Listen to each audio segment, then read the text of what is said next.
fazer uma pequena demonstração de coisas do cotidiano que a gente vê todo dia nos jornais, na televisão. Então, é uma apresentação, uma mensagem de fé para que todos possam entender esse momento santo que é a Semana Santa, a Sexta-feira Santa. Então, nós vamos iniciar esse pequeno trabalho para vocês.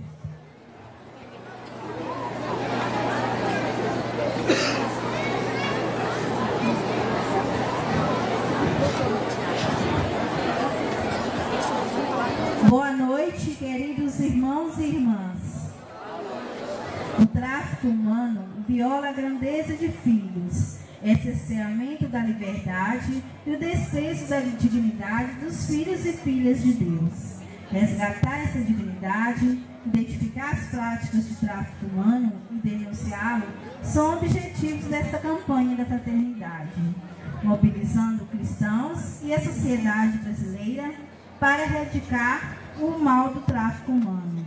A campanha propõe-se a reivindicar os poderes públicos, políticos e meios para a reinserção de pessoas atingidas e sensibilizar para a solidariedade com ações preventivas. As principais modalidades do tráfico humano são tráfico para exploração no trabalho, para exploração sexual, para extração de órgãos, para adoção de crianças, para exploração da força de trabalho, para atividade ilícita. O tráfico humano caracteriza-se pela ampla estrutura do crime organizado, em rotas nacionais, internacionais e pela invisibilidade ajudada pela falta de denúncia e pelo aliciamento e a coação. A entrega de Jesus ao governador Pilatos é fruto de uma armadilha incompreensível dos poderosos daquela época, movidos pela ganância do poder e prestígios político e religioso. Ocorre que o povo, sendo beneficiado pelas ações evangelizadoras e restauradoras de Jesus, incomodavam aqueles que detinham poder em sua maioria.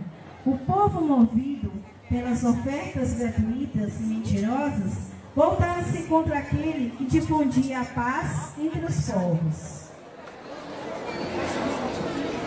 Após a traição de Judas, um dos 12, Jesus fora levado por eles à casa do sumo sacerdote, e se reuniram-se todos os chefes dos sacerdotes, os anciãos, os doutores da lei, e tomaram a decisão de condenar Jesus.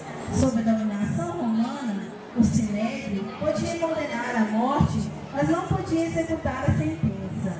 De manhã, os chefes dos sacerdotes, os anciãos, os doutores da lei e todo o Sinédrio prepararam um conselho, amarraram Jesus, o levaram e o entregaram a Pilatos.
Encontramos esse homem fazendo subversão entre o vosso povo, afirmando ser o Messias, o Rei. Pilatos interrogou Jesus. Tu és o Rei dos Judeus? É você quem está dizendo isso. E os chefes dos sacerdotes faziam muitas acusações contra Jesus. Prendam, é um blasfemador, impostor, mentiroso. Pilatos o interrogou novamente. Nada tem a responder? Veja quanta coisa te acusa. Mas Jesus não respondeu mais nada e Pilatos ficou impressionado. Na festa da Páscoa, Pilatos soltava o prisioneiro que eles pedissem. Nesse tempo, um homem chamado Barrabás estava preso junto com os rebeldes, que tinha cometido um assassinato na revolta. A multidão subiu e começou a pedir que Pilatos fizesse como costumava. Pilatos perguntou: Quem vocês querem que eu sou? Barrabás ou Jesus, que chamam de Messias? Mate esse homem! Solte-nos Barrabás! O que farei com Jesus, que chamam de rei dos judeus? Crucifique-o! Crucifique-o! Mas que mal fez esse homem? Crucifique-o! Crucifique-o! Pilatos bem sabia que os chefes dos sacerdotes haviam entregado Jesus por inveja. Porém, os chefes dos sacerdotes e os anciãos convenceram as multidões para que pedissem Barrabás. Barrabás! Barrabás! Barrabás! Barrabás! O governador tornou a perguntar: Quem vocês querem que eu solte? Barrabás! Barrabás! O que farei com Jesus, que chamam de Messias? Seja crucificado! Mas eles continuaram a gritar com toda a força, pedindo que Jesus fosse crucificado. Crucifique-o! Crucifique-o! Crucifique-o! Pilatos viu que nada conseguia e que poderia haver uma revolta. Então, mandou trazer água.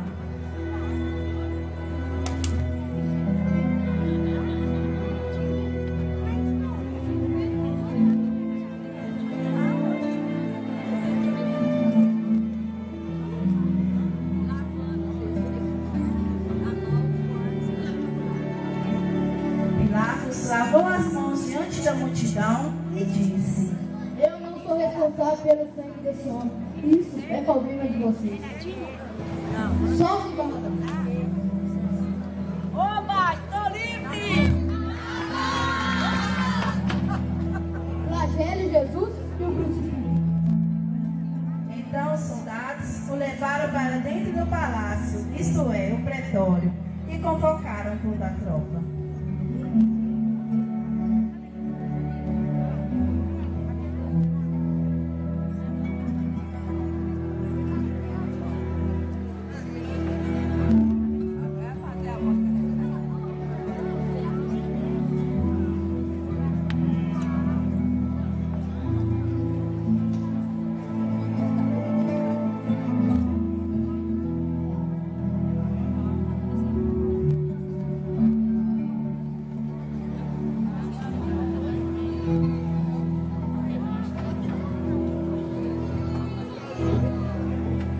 Vestiram Jesus com um manto vermelho.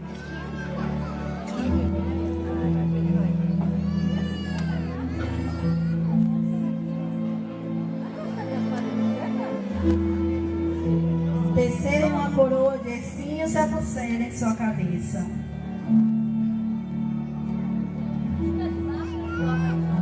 E começaram a saudá-lo.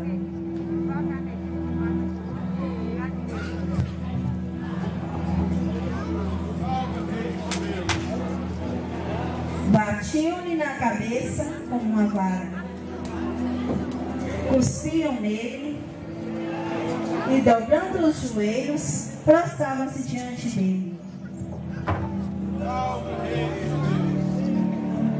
Depois de zombarem de Jesus, tiraram-lhe o manto vermelho.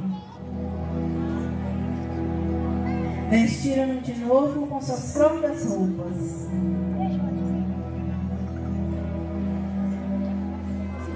E o levaram para fora a fim de crucificá-lo.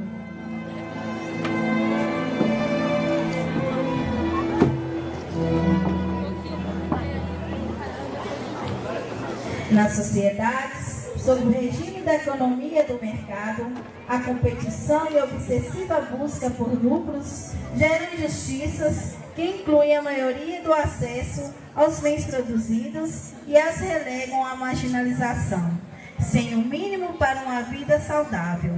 Deste contexto, aproveitam-se os aliciadores para ofertar o que muitos estão a desejar: trabalho e boa estrutura para viver. É essa dura realidade que anima muitos a acreditar em vossas promessas, deixar sua gente e até sua terra e empreender longas viagens em busca da sonhada melhoria das condições de vida.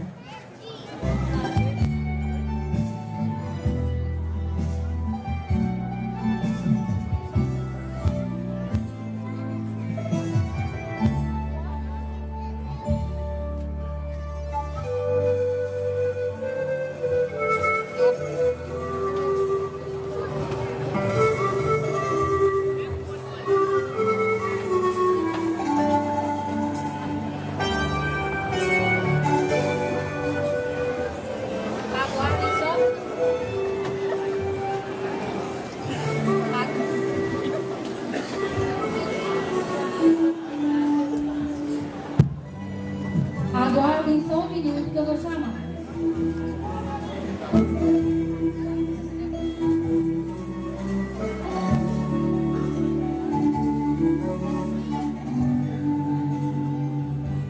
Minha senhora, foram essas costureiras que eu consegui para o trabalho.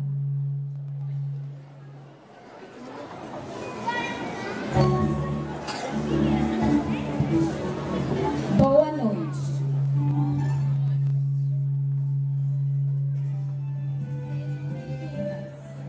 Vocês começaram a trabalhar amanhã cedo, no galpão da minha fazenda, que fica no interior da minha fazenda. Vocês começaram a trabalhar amanhã cedo. Ué, não fomos tratados quando trabalhei no galpão. Você disse que a indústria da cidade que temos casa para morar. Vocês vão morar e trabalhar lá no galpão. Do seu salário, vamos tirar as passagens que gastamos com vocês. Aliás, do seu salário, das passagens, nós vamos tirar do seu salário, nós vamos tirar as passagens que gastamos com vocês. Aliás, a passagem, vocês receberão o que produzir. Mas senhora, viemos de longe, deixamos familiares, porque precisamos sobreviver. A gerente, que nos garantiu moradia e iluminação de boa qualidade, e nossas familiares, como e quando vamos vê-los. Isso não é problema meu. Olha, vocês serão vigiadas dia e noite. Vamos trabalhar, quero produção. Temos que entregar a mercadoria nas lojas do Brasil. Você fica de olho nelas. Pode deixar. Escutaram, né? Vale lembrar que o trabalho do tráfico humano, escravo, não existe somente no meio rural. Ocorre também nas áreas urbanas, nas cidades, porém em menor intensidade. O trabalho escravo urbano é de outra natureza. No Brasil, os principais casos de escravidão urbana ocorrem na região metropolitana de São Paulo, onde os imigrantes ilegais são predominantemente latinos-americanos, sobretudo os bolivianos e, mais recentemente, os asiáticos, que trabalham dezenas de horas diárias, sem folga e com baixíssimos salários, geralmente em oficina de costura. A solução para essa situação é a regularização desses imigrantes e de seu trabalho.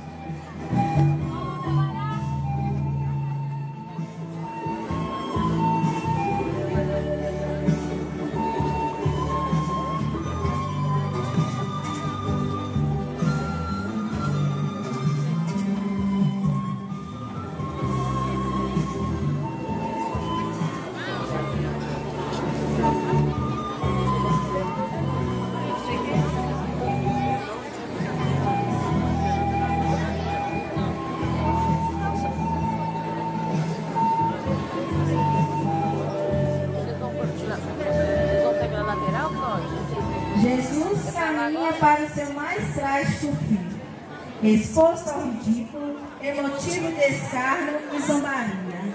Toda a comunidade acompanha o cortejo para o Calvário, participando, ainda que indiretamente, deste processo de eliminação.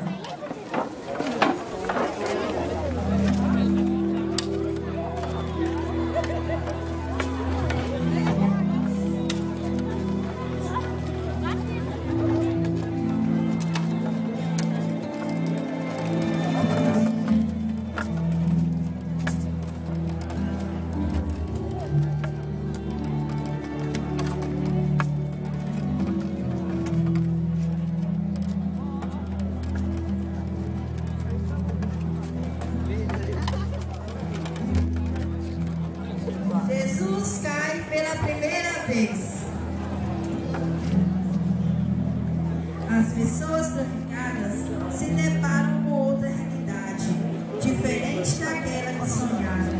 Elas se veem obrigadas a trabalhos forçados e caem com seus sonhos.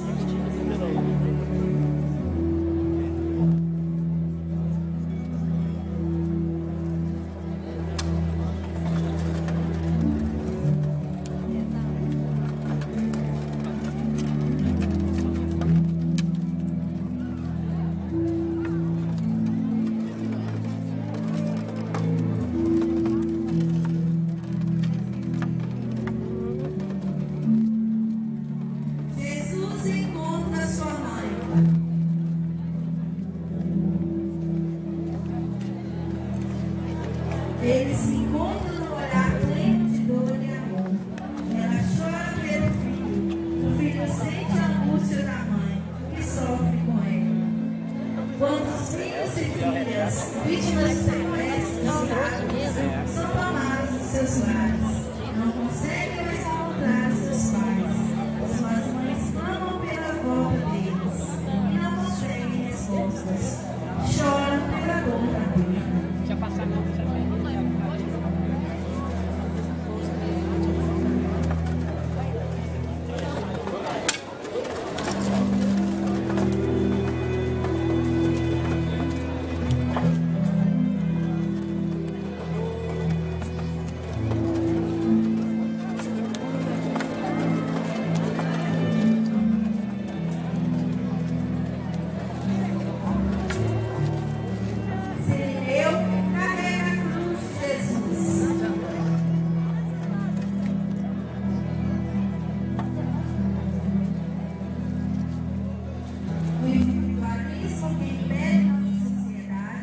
Deste tempo e do sofrimento do outro, já não nos preocupa. Os gestos de Simão Sirineu devem nos a repensar as nossas atitudes. Quantas pessoas sofrem o peso da cruz no seu dia a dia? O que estamos fazendo para reduzir esse sofrimento?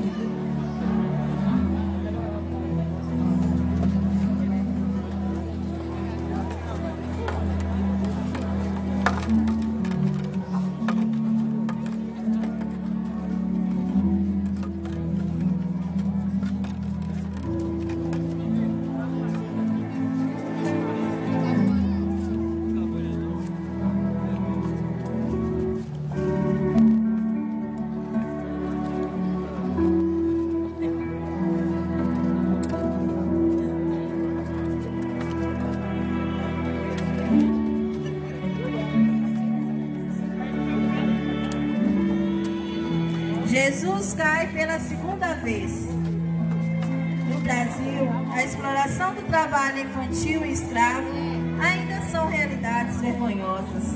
A organização do trabalho permanece precária. É grande o trabalho informal, inseguro, instável e não protegido por lei. E as principais vítimas são os jovens.